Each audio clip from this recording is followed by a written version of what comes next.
ವೀಕ್ಷಕರೇ, ಮದುವೆ ಮಾಡ್ಕೊಳ್ಬೇಕಾಗಿದ್ದಂತ ಇವರೇ ವಧು ಸ್ಕೆಚ್ ಹಾಕಿ ಈ ಮದುವೆನ ಕ್ಯಾನ್ಸಲ್ ಮಾಡಿದಾಳೆ. ಅದರಲ್ಲೂ ಸಹ ಖತರ್ನಾಕ್ ಆಗಿ ಕ್ಯಾನ್ಸಲ್ ಮಾಡಿದಾಳೆ.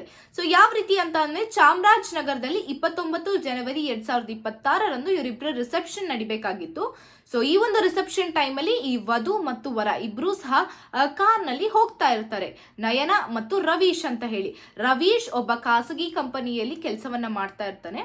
ಈ ನಯನ ಮತ್ತು ರವೀಶ್ ಕೆಲಸ ಹೋಗುವಂತ ಸಂದರ್ಭದಲ್ಲಿ ಯಾರೋ 4-5 ಜನ ಹುಡುಗರು ಬಂದು ಚೂರಿಯನ್ನ ಹಿಡ್ದಿ ರವೀಶ್ ಅನ್ನುವವನ ತೋಳುಗಳು ಮತ್ತು ಮುಖದ ಮೇಲೆ ಎರೆದಿದ್ದಾರೆ.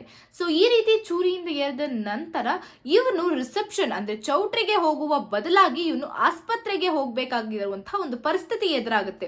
ಆಸ್ಪತ್ರೆಯಲ್ಲಿ ಹೋಗಿ ಅವನು ಚಿಕಿತ್ಸೆಯನ್ನು ಪಡೆದುಕೊಂಡು ಪೊಲೀಸ್ ಅವರ ಇನ್ವೆಸ್ಟಿಗೇಷನ್ ಅಲ್ಲಿ ತಿಳಿದು ಬಂದ ವಿಷಯ ಏನು ಅಂತ ಅಂದ್ರೆ, ಈ ಒಂದು ಸ್ಕೆಚ್ ಅನ್ನ ಮಾಡಿದ್ದು ಆ ನಯನ ಅನ್ನುವಂತಹ ವಧುನೆ. ಯಾಕೆ ಅಂತ ಅಂದ್ರೆ, ನಯನ ಅನ್ನುವವಳು ಈಕೆ ಪ್ರೇಮಿಗಾಗಿ ಈ ಒಂದು ಕೆಲಸ ಮಾಡಿದ್ದಾಳೆ. ಪ್ರೇಮಿಯ ಹೆಸರು ದರ್ಶನ್ ಅಂತ ಹೇಳಿ.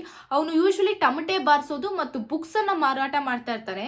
ಆದ್ರೆ ಈ ಒಂದು ವಿಷಯದ ಬಗ್ಗೆ ಅಂದ್ರೆ ಆತನ ಪ್ರೇಮಿಯ ಕಾರ್ಯದ ಬಗ್ಗೆ, ಕೆಲಸದ ಬಗ್ಗೆ ಮನೆಯಲ್ಲಿ ಹೇಳ್ಕೊಳ್ಳೋದು ಸಂಕೋಚ ಅನ್ನುವ ವಿಷಯಕ್ಕೆ ರವೀಶ್ ಅನ್ನೋನ ಮದುವೆ ಆಗೋದಕ್ಕೆ ಒಪ್ಕೊಳ್ತಾಳೆ.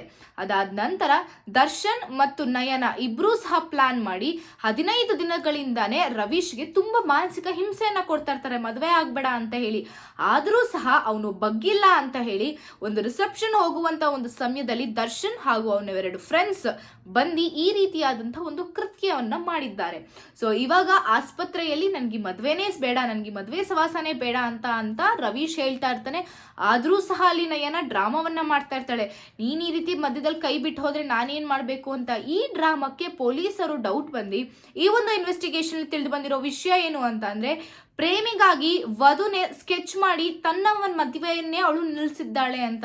ಸೊ ಈ ಒಂದು ಇನ್ವೆಸ್ಟಿಗೇಷನ್ ಬಗ್ಗೆ ಇನ್ನಷ್ಟು ಮಾಹಿತಿನ ಕಲೆ ಆಗ್ತಾ. ಅಂಡ್ ಇದೇ ರೀತಿಯಾದಂತಹ ಒಂದು ಲೈವ್ ಅಪ್ಡೇಟ್ಸ್ ಗಳಿಗಾಗಿ ನೋಡ್ತಾ ಇರಿ ಸಾರ್ವಭೌಮ ಟಿವಿ.